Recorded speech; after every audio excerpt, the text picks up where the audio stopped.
every once in a while, just like stopping what you're doing and just do something fun. I haven't skied in a while, and besides skiing with children, like I haven't just skied as an adult by myself or with friends in a while. I'm going to go do that tomorrow. So I got the kids off to school. I cleared my day, and I took about 3 hours on a ski mountain by myself. And at one point I was going down, and I was going so fast for me. And I just started laughing. And the laughter was not, it was coming from a place of just, this is so happy.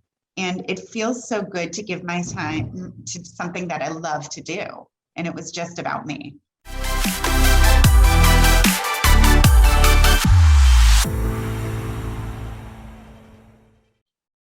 Do you know what brings you joy?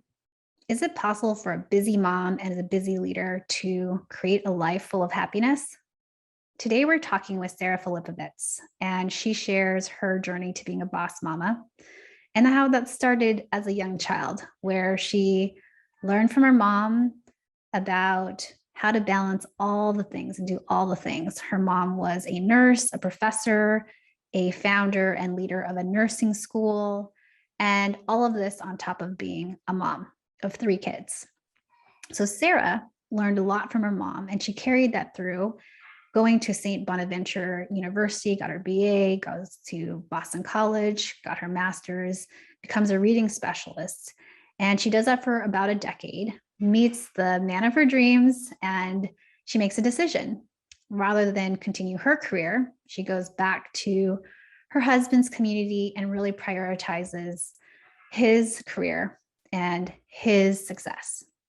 So Sarah is at a loss of identity. She no longer has her career, and she decides to fill her time with lots of projects, volunteers for her kids' school, and also does a ton of fundraising for the community.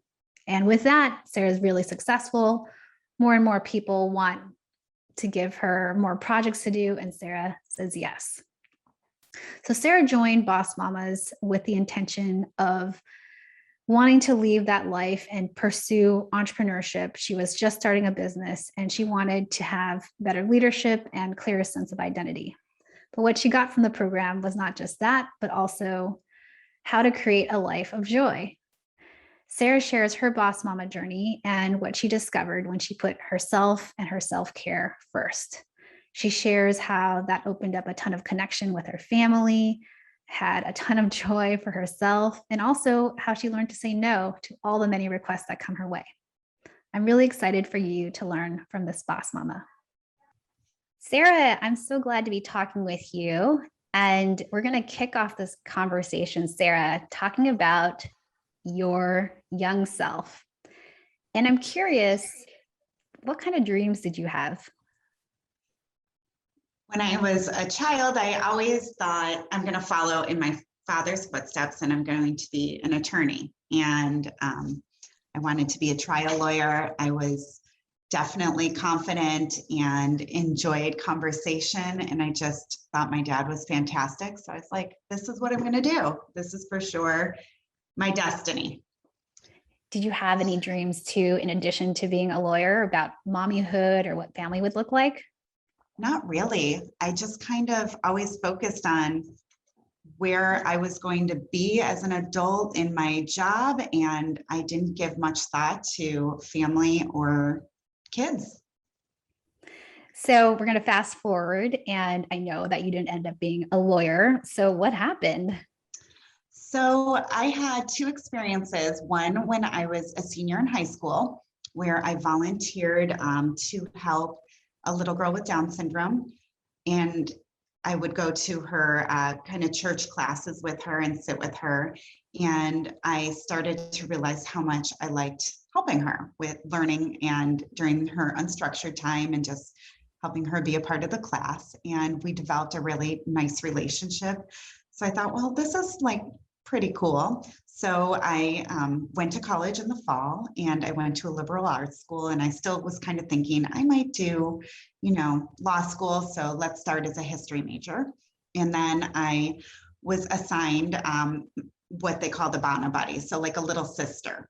at that time. And I spent a lot of time helping her with her homework and taking her to do some kind of fun activities during the week, and really became very connected to her. So this time and the time helping the little girl the year before, I realized that I think I wanted to pursue teaching and education. So I kind of stopped, switched gears, and added some education classes into my courses the next semester and loved it. I'm curious, Sarah, you found your passion and you're teaching. I know you became a reading specialist and you're in Boston and your master's there. You also fall in love. So this is the moment now where you end up deciding to move. And so tell me about that. I mean, you are leaving your East Coast life and you're headed in a completely different place. Like, what happened? What was the decision behind that, the decision, the mental model behind that decision? Yeah, I mean, love conquers all, right? Well, I had been working for 10 years and I loved my career. I loved living on the East Coast. I loved living urban. And I had my own set of dreams to continue in my own education. And my husband of 2 months came home from work one day and was like, I was given this great opportunity back in Ohio with the company I work for, and I really want to take it. So, I had to take it all in, and it was in the middle of a school year. So I'd already started and had that commitment. And I remember feeling like excited and terrified. I mean, this was everything that I had been working for and was familiar with, and my friends, everything was in Boston. And we're moving back to Ohio, where my husband was from and his family was. And, at the time, I think I thought maybe this is what you're supposed to do with marriage, right? Like, one person gets this opportunity and the other person's expected just to say yes and support and follow. And I think I thought, even as, maybe a wife, the role is to do this, because his job at the time was making more money. And it seemed like that was the direction we should go. So we made the move, and I totally changed my lifestyle from urban to suburban, from working to all of a sudden not working. And it was really hard. I mean, everything about it was really hard. So trying to picture you, Sarah, you're now in Ohio in a neighborhood with a garage and cars, and you do end up having two beautiful daughters. Well, it was, I mean, parts of it were wonderful, right? Like you said, I have these two beautiful daughters, and I filled my time. Like, when I stayed home with them, and I kind of made that my focus. I tried consulting when we first got there to make friends, and that wasn't really working out for our schedule. So I just threw myself into my kids and saying yes to every opportunity that came about for them, and tried to be a mom who really made things happen in the community. And so I would, take on, whether it was preschool, I would say yes to fundraising there, or, supporting the classroom in any way as my kids got into school. Again, I would try to volunteer as much as possible, use my services there. And I started to realize, I'm taking on all these extra roles. I would say yes to local fundraisers, but also other fundraising activities for the hospitals nearby or the urban schools. And I was trying to do as much as I can to maybe feel like I was working and being relevant and doing my best and saying yes to everybody who asked me. So I ended up at home, but busier than I have ever been before in my life, doing as much as I possibly could for as many people as possible. Sarah, you're actually doing multiple jobs, right? You're the fundraiser lead for many different projects. You are also on boards. You're also classroom helper. You're shuttling your kids back and forth to all their practices. And I know that your husband travels a lot for his job. And so you're home a lot of the time by yourself and in a new community trying to make friends. And even that, getting to know your community, like what was that like? I think that what I was struggling with most was the loss of identity.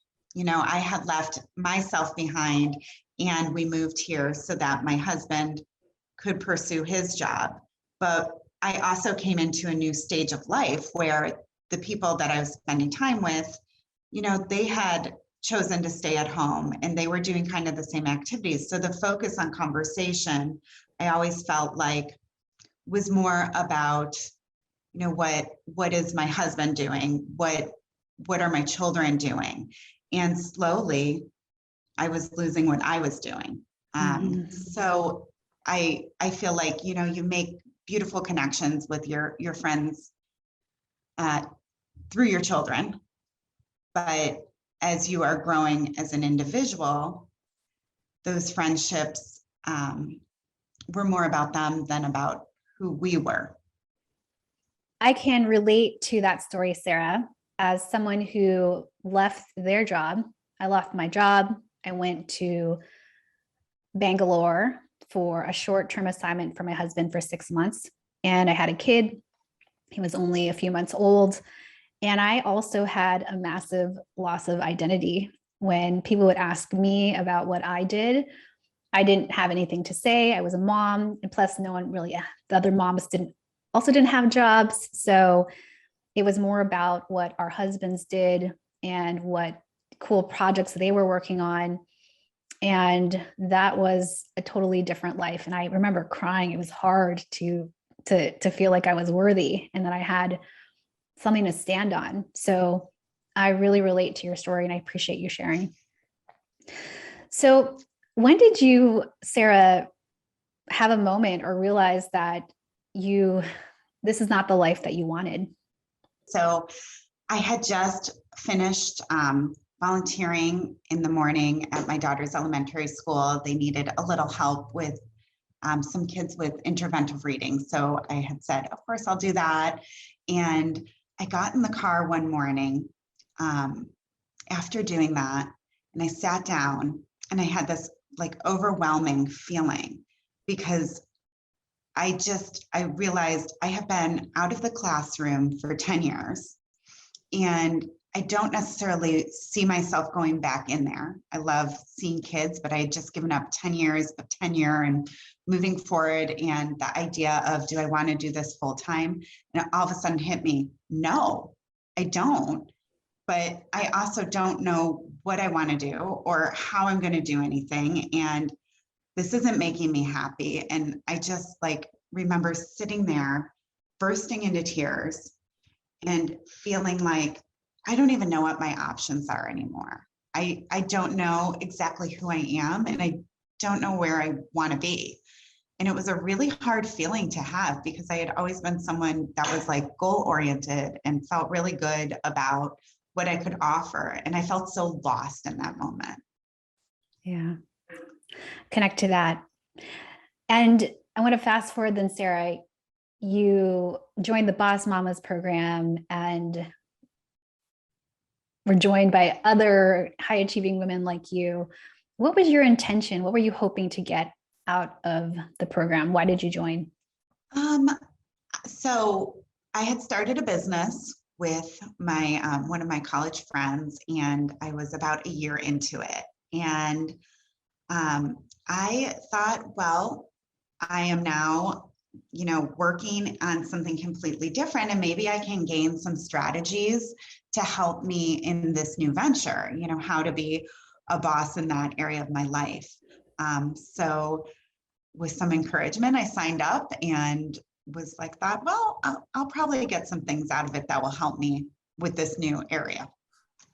So you're in the program and there's lots of different strategies we learn. For you, Sarah, what was the most helpful, the most impactful for your life? Well, I think that I wasn't prepared for how many areas of my life this was going to impact. So The most critical, I would say, or important takeaway was I realized that I wasn't living a joyful life. And I think that that sounds like so, basic. Like, what do you mean your life's not joyful? You're doing all these great things. But, you asked the question right at the beginning, what brings you joy? And I sat there and I'm like, I don't know what brings me joy. And that was where all of a sudden I was like, oh my goodness, this is going to be really important to my life. I love that you embrace that concept of joy, because it often isn't where women go. It's not where society says, okay, you're a female, you're a girl, you're a woman, like you should be happy and go follow your joy. It's kind of the antithesis of how we're brought up. So I love that you embrace that concept, and pretty quickly at the beginning of the program. So for you, how did you go about taking it on the court and making that jump to even knowing what joy meant for you? Well, it started so basic. I was like, well, what does make me happy? So I decided, I'm gonna pull out a journal and I'm just going to start keeping track of my day. Each day, what did I do? And at the end of the day, I'm going to look at it and I'm going to say, well, was I happy doing that? Or did I feel like, that was just something I had to get done and it brought me no joy? And I realized pretty quickly that the list was weighted heavily on the side of just getting things done to get through the day and to cross them off the list and, kind of accomplish the tasks that needed to happen. So one thing that was so simple was one day I just took a walk and I came back, I wrote down, I did that, but I wrote, felt really fantastic. And at the end of the day, I remember looking at that thinking it was just a walk, and it made me feel, it changed, it paused, it gave me a whole new outlook on what I was doing before I left. And it was simple. So I started there. So Sarah, doing all this journaling and reflection at the end of the day, what then did you start to notice that shifted for you? And let's start with your family. What shifted there? I realized that I had a totally different and better connection with my kids and with my husband. The way that we communicated and the time we spent together became much more joyful. How did you do that? Well, instead of in the past, I would have said, okay, you're getting off the bus. We've got to be somewhere in an hour and a half. Do your homework. And I didn't realize I wasn't sitting down and saying, how was your day? What made you happy in your day? And I wasn't listening actively. It was just tasks. So I feel like this balanced me to take the time when the kids come in and actually enjoy them for a few minutes and then figure out what we need to do. So it changed the whole tone of my house. I love that. And it's often for women moms, we're like the taskmaster. You're home, do your things. What are you done with? Why aren't you done yet? Keep going. You're late. And we're just trying to get them through as fast as possible, versus how can we start to have those same tasks being done, but in a way that we can be loving and that we can be present. So I really appreciate that example.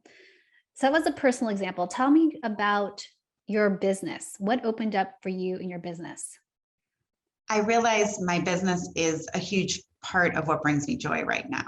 I'm doing something for myself, and that has become my priority during the day. And I feel really good about who I am right now and the things I'm working on. So I realized that I need that to be my priority each and every day. So great. And then there's this idea that self-care, joy, it's daily, but in the class, in the Boss Mamas, we talk also about how there are treats, like treating ourselves. So for you, what does that mean? Every once in a while, just like stopping what you're doing and just do something fun. I haven't skied in a while, and besides skiing with children, Like I haven't just skied as an adult by myself or with friends in a while. I'm going to go do that tomorrow. So I got the kids off to school. I cleared my day and I took about 3 hours on a ski mountain by myself. And at one point I was going down and I was going so fast for me. And I just started laughing. And the laughter was not, it was coming from a place of just this is so happy. And it feels so good to give my time to something that I love to do. And it was just about me. Oh, I So love I that. think, And how do you think, how just, did you show up that day, Sarah, when you came home to your family and your husband, having spent those hours on the I slope? was in such a good place, but the kids were so excited that I did that. Like they were so happy and they thought it was so fun that mom was out skiing for the day. Like you never do that, so everybody felt my joy. It was a big ripple effect through the house that night. It's so true. That ripple effect of positivity, but also that ripple Mhm. effect of like being tired and negative. So I love that you Right. deliberately shifted. So stepping back and seeing all these opportunities for joy, the walks, the leaning more into your business, spending more time there, having time for skiing. I mean, I could think to myself, that's a lot of time that I just don't have right now. So, how did you make time in your schedule for joy? Well, I realized that you have to say no. You have to put yourself first. And by putting yourself first, you do a better job at the things you do choose to do. So, I would get the email saying, can you come on in and volunteer for this? And I had to say no. And honestly, it's a very uncomfortable thing to do at first. But the more I realized that I created time to do what I had to do well, it opened up enjoying the people that I care about, the things that I want to do. And it is amazing how much time you can give to things that you really don't want to be doing. When you take it away, you take back so much of who you are. And it's just being consistent at saying no and yes to yourself. That's amazing. And I'm curious, Sarah, when you look back at your life and you see the transformation from someone who is high achieving, says yes to everything and everyone, to now still a high achieving boss mama saying no to those things that don't matter. Where do you think you learned that old style? Like, where did that come from? I think that I took it from my mom. She did everything, and I mean everything. She was a nurse who got her master's when I was a young child. She was working on her PhD. She ran a nursing school at a university, plus she was full-time mom. So all of those things that she did, I took in as being, this is what successful is. So I think that I tried to be who she was, and she did too much. Yeah, I did. I learned that too from my mom. So I definitely can relate. I love my mom and I know she sacrificed so much and yours did too. But also, we can have a different definition that is about love too, love of self as well. So thanks for sharing. Absolutely. Yeah. So, with that, Sarah, if we were to talk with other women and they're listening to this and thinking to themselves, well, I want joy now, because you got joy pretty quickly, right? You turned it around like the next day and took a walk. What would you say? Because it sounds maybe a bit overwhelming. I would say just start small. Ask yourself at the end of the day, like, what is that one thing I did today that made me happy? Or what's one thing I'd like to do tomorrow? And carve out 5 minutes, and see how you feel. And I think once you allow the joy to come in, you realize that you're willing to find other ways to make time and find things that are realistic for your schedule to do, and it will grow. It will be an organic growth. Truly, right? Taking on the court, it snowballs, but you got to try the baby steps first, and then we'll see. And there's actually more time than we think. There's way more time than we think. There is. First baby steps. That's awesome. Thanks, Sarah. Now we're going to jump into lightning round questions. Sure. So first question, chocolate or vanilla? Chocolate. Cooking or takeout? Takeout. Climb a mountain or jump from a plane? Mountain. Have you ever worn socks with sandals? No. How would you rate your karaoke skills on a scale of 1 to 10, 10 being Mariah Carey? Oh, I would have to put myself at a solid 0. It's terrible.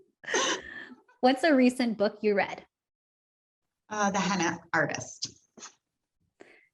What's your favorite way to practice self-care? I appreciate time for a good blowout. So I will get up 15 minutes early or make sure I put that into my schedule, because I feel like you always feel better when you've given yourself a few minutes to take care of the way you look.